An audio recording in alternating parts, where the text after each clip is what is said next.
कहानी की शुरुआत होती है चार्ली नाम के एक पुलिस वाले से जो एक रेस्टोरेंट में खाना खा रहा था। जब पैसे देने की बारी आई तो चार्ली को एहसास हुआ कि उसके पास पूरे पैसे नहीं थे। उसकी हिचकिचाहट को देखकर वेट्रेस बोल पड़ी कि पुलिस वाले फ्री में खाते हैं क्या? लगता है ये बिल मुझे अपनी जेब से भरना पड़ेगा। उसकी ये बात सुनकर चार्ली को बहुत शर्मिंदगी हुई, लेकिन वो ऐसा आदमी बिल्कुल नहीं था जो किसी का फायदा उठाए। वो तो हमेशा खाना खाने के बाद स्टाफ को टिप भी देता था। खैर तभी अपने वॉलेट में लॉटरी टिकट देखकर उसके दिमाग में एक आइडिया आया। उसने वो टिकट उठाई और वेट्रेस से कहा कि अगर मैं लॉटरी जीत गया तो आधे पैसे तुम्हारे, अगर नहीं भी जीता तो भी कल डबल पैसे भर दूंगा। भले ही वेट्रेस को उसकी बात पर भरोसा नहीं था, फिर भी उसने हाँ कह दिया। किसी ने भी ये उम्मीद नहीं की थी कि ये मामूली सा लगने वाला लॉटरी टिकट असल में जैकपॉट जीत जाएगा। बार बार कंफर्म करने के बाद चार्ली की बीवी खुशी से चिल्लाने लगी। बाकी सबका हिस्सा कटने के बाद भी उनके हाथ में पूरे $4 मिलियन आने वाले थे, यानी अपने हिसाब से देखें तो लगभग 36 करोड़ रुपए।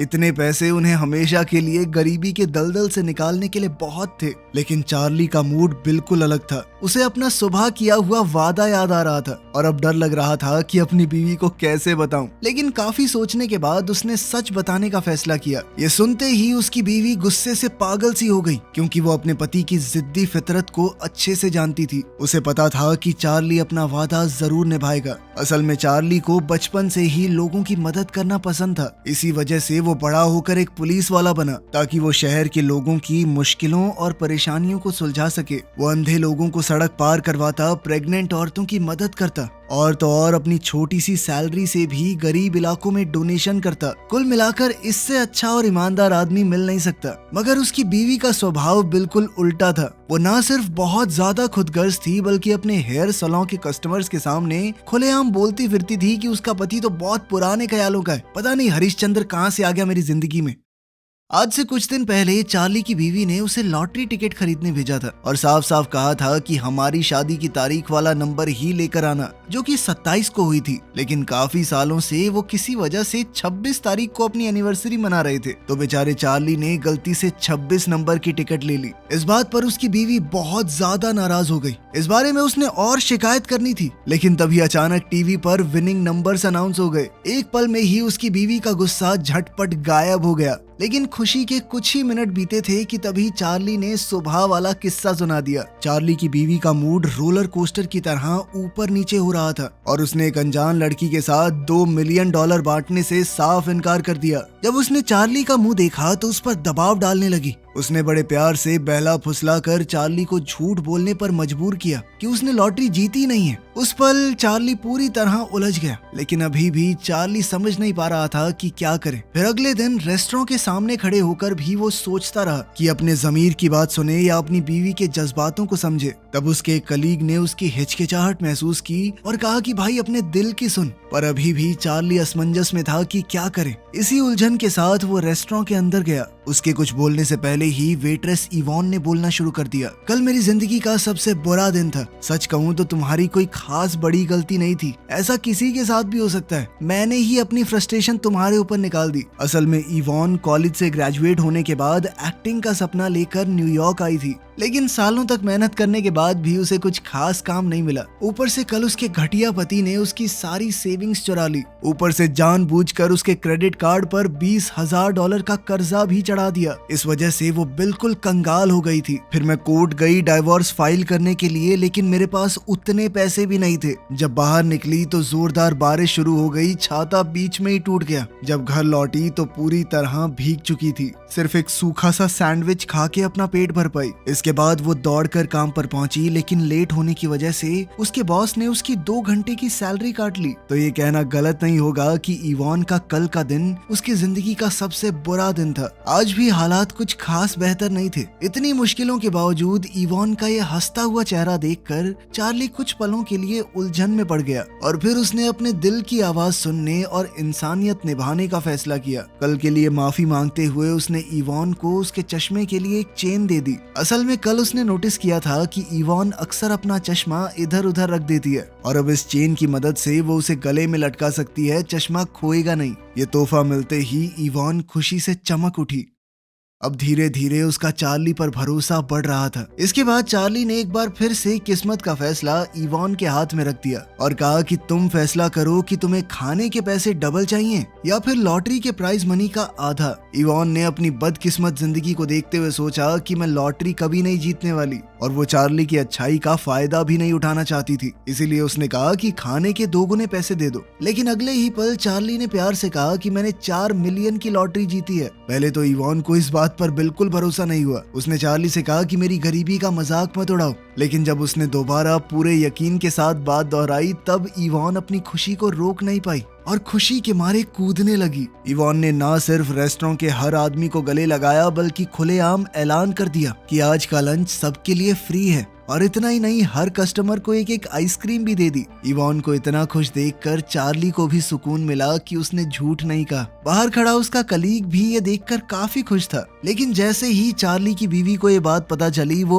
आग उगलने लगी। जब वो प्राइज लेने जा रहे थे तो वो बस में भी बिना रुके चार्ली पर चिल्लाती रही, पर चार्ली ने पहले ही सबका तोड़ सोच रखा था। वो पहले से जानता है कि उसकी बीवी को शो ऑफ करना कितना पसंद है, इसीलिए उसने सलाह दी कि जब अवार्ड मिलेगा ना तो स्टेज पर तुम खुद बोल देना कि मैं आधा पैसा इवान नाम की इस गरीब लड़की को देना चाहती हूँ। ऐसा करते ही शहर के सभी अखबारों के फ्रंट पेज पे तुम्हारी फोटो छप जाएगी। सोने के दिल वाली औरत, किसी ने आज तक $2 मिलियन जैसा बड़ा इनाम नहीं बांटा। तुम रातों रात स्टार बन जाओगी बेबी, जिसके बाद ब्रांड्स की लाइन लग जाएगी तुम्हारे पीछे। हालांकि उसकी बीवी को रिस्क तो लग रहा था कि 2 मिलियन तो हाथ से जाएंगे ना, लेकिन फिर भी फेम पाने की चाह में वो मान गई। जल्द ही ऑफिशियल अवार्ड सेरेमनी शुरू हो गई और जैसे ही चार्ली, उसकी बीवी और इवान स्टेज पर गए, रिपोर्टर्स ने उन्हें चारों तरफ से घेर लिया। कैमरों के सामने चार्ली की बीवी ने बड़े दिल वाली औरत होने का नाटक करते हुए कहा कि मुझे किसी अनजान के साथ 2 मिलियन बांटने में कोई प्रॉब्लम नहीं है। ये खबर सच में पूरे देश में फैल गई। लेकिन उसकी बीवी का स्टार बनने का सपना कुछ खास पूरा नहीं हुआ, लेकिन फिर भी पैसा तो मिल ही गया ना।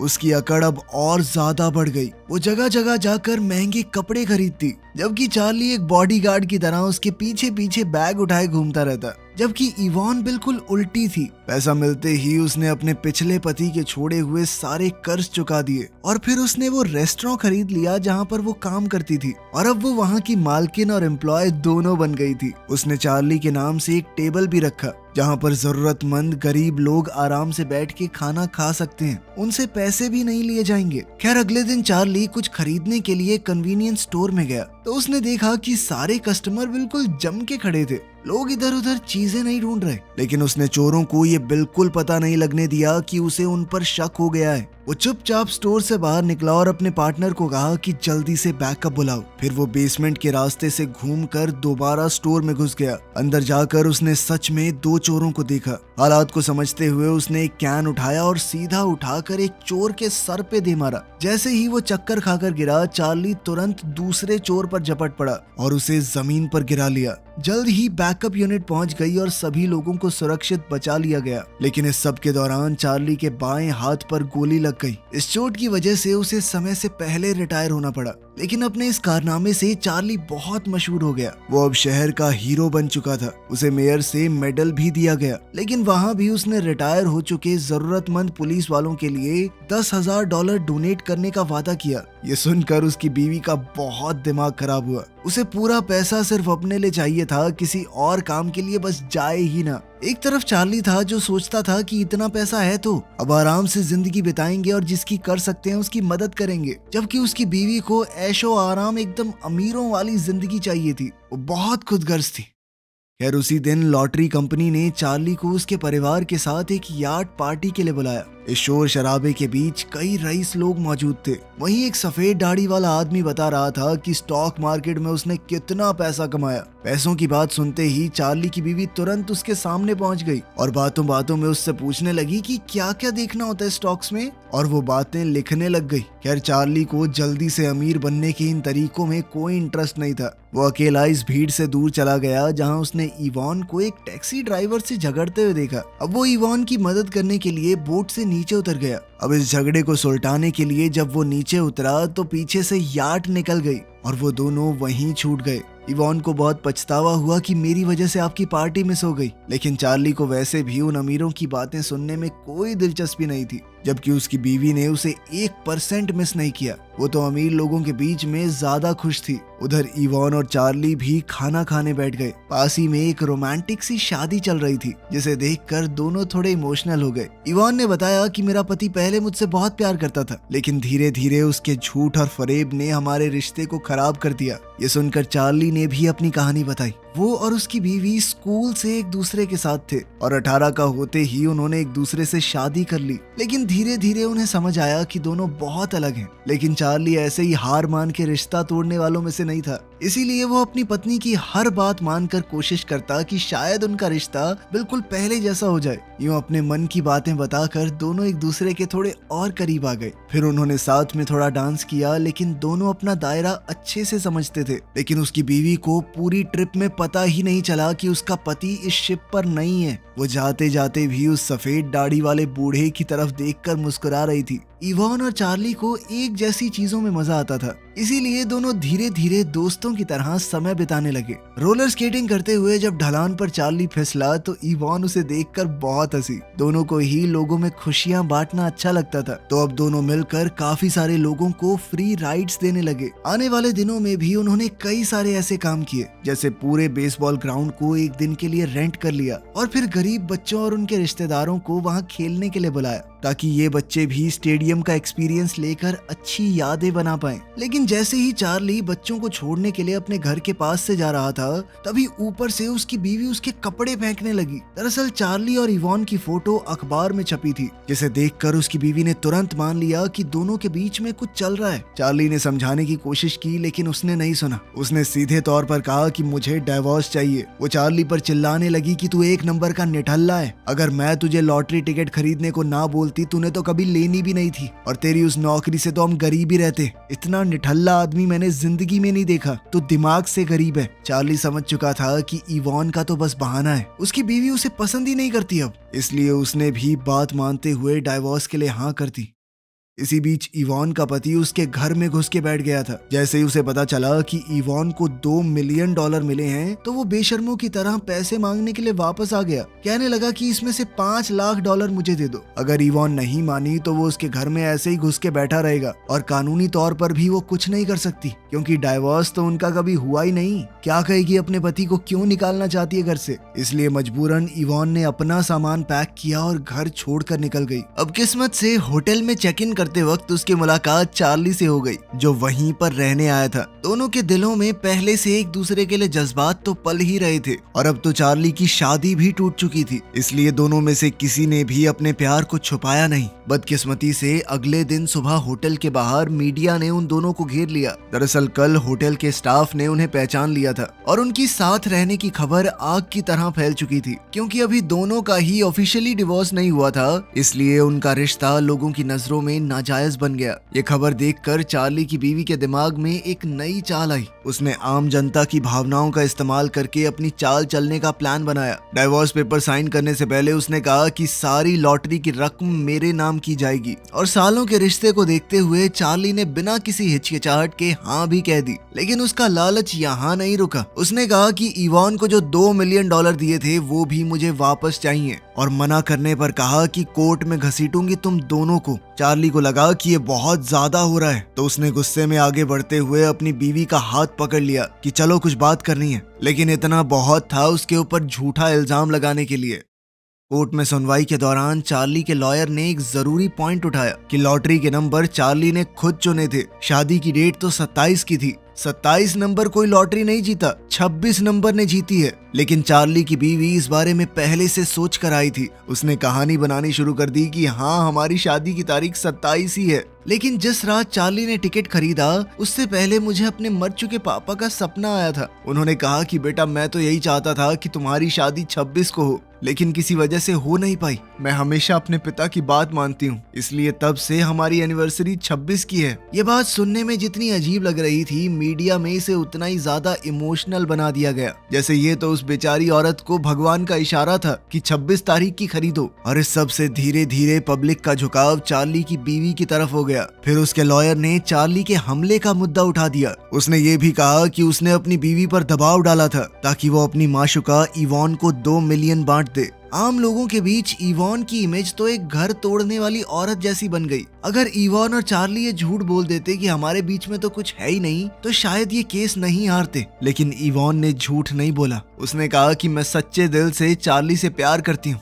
इस तरह कई दिन की सुनवाई के बाद चार्ली की बीवी को पब्लिक की सिंपैथी मिल गई कि बेचारी के आधे पैसे तो छीने ही पति भी छीन लिया। इतने स्ट्रॉन्ग पब्लिक ओपिनियंस की वजह से फैसला बीवी के हक में चला गया। कोर्ट के बाहर रिपोर्टर्स की भीड़ लगी हुई थी और इवॉन पब्लिक प्रेशर के चलते जल्दी से वहां से भाग गई। चार्ली ने उसे कई बार पुकारा, लेकिन इवॉन ने पीछे मुड़कर नहीं देखा। वो रिपोर्टर्स और दुनिया के कड़वे शब्दों को सुन नहीं पा रही थी। उसके और चार्ली के सच्चे प्यार को बदनाम कर दिया गया। इधर इवॉन की चिंता में चार्ली रात के अंधेरों में बार बार उसके दरवाजे तक जाता, लेकिन उसे वो कभी मिली ही नहीं।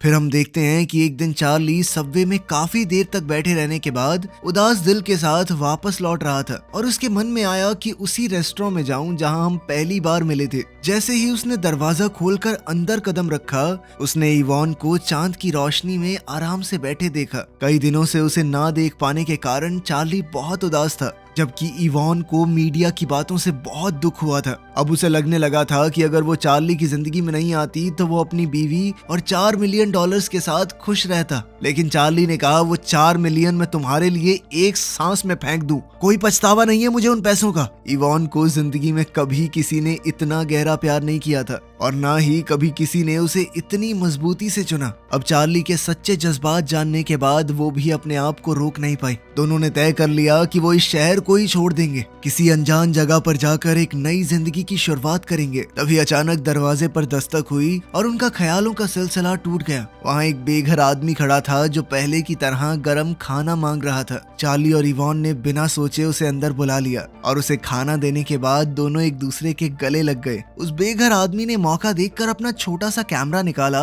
और इस प्यारे से पल की तस्वीर ले ली। असल में वो कोई भिखारी नहीं था, बल्कि एक बहुत ही मशहूर रिपोर्टर था जो इसी तरह गरीब लोगों का भेष बनाकर सच्ची और दिलों को छू देने वाली कहानियां ढूंढता। अब उसने नया आर्टिकल लिखा कि ये दोनों कितने अच्छे इंसान हैं। वो काफी समय से इस केस पर नजर रखे हुए था। कई बार जब वो भूखा था तो उसे खाना खिलाया इन लोगों ने, और अब पूरा पैसा जाने के बाद भी उन लोगों के प्यार में 1% का फर्क नहीं आया। कोर्ट के फैसले को तो बदला नहीं जा सकता, लेकिन उस रिपोर्टर की ईमानदार रिपोर्ट से चार्ली और इवॉन की असली तस्वीर लोगों के सामने आ गई। और जैसे जैसे ये कहानी शहर के कोने कोने में फैली, उनका प्यार हर इंसान के दिल को छू गया। लेकिन चार्ली और इवॉन इस सब से बिल्कुल अनजान थे। जब वो इस शहर को अलविदा कहने से पहले एक आखिरी बार इस रेस्टोरेंट में गए तो उन्होंने देखा कि पूरा रेस्टोरेंट चिट्ठियों से भरा हुआ था और हर चिट्ठी में उनके लिए थोड़े से पैसे थे, क्योंकि रिपोर्टर ने अपील की थी कि इन प्यारे लोगों को दिखाओ कि ये शहर है उनके लायक। अगर ये यहाँ से चले गए तो इंसानियत हार जाएगी। अगले 3 दिन तक चिट्ठियां आती रही और जब हिसाब किया गया तो टोटल रकम निकली $6 लाख, यानी लगभग 5.5 करोड़ रुपए। इस पैसे से इवॉन ने वो रेस्टोरेंट फिर से वापस खरीद लिया और चार्ली पुलिस स्टेशन में अपने काम पर लौट आया। उधर उसकी बीवी ने यार्ड पर मिले उस सफेद दाढ़ी वाले आदमी से शादी कर ली, लेकिन वो असल में एक ठग था जो कुछ ही समय बाद उसके सारे पैसे लेकर गायब हो गया और उसने भी दोबारा से सैलून में अपनी नौकरी ले ली। आखिरकार शहर के बीचों बीच एक बहुत ही खूबसूरत शादी हुई। एक हॉट एयर बैलून आसमान में उड़ान भरता हुआ दिखा। वहाँ चार्ली और इवॉन हाथ में हाथ डाले खड़े थे। वो सभी चिट्ठियां जो उन्हें भेजी गई थी नीचे फूलों की पंखुड़ियों की तरह लटक रही थी। तो आपके हिसाब से क्या इवॉन और चार्ली का प्यार सही था? कमेंट्स में जरूर बताना। मिलते हैं अगली वीडियो में।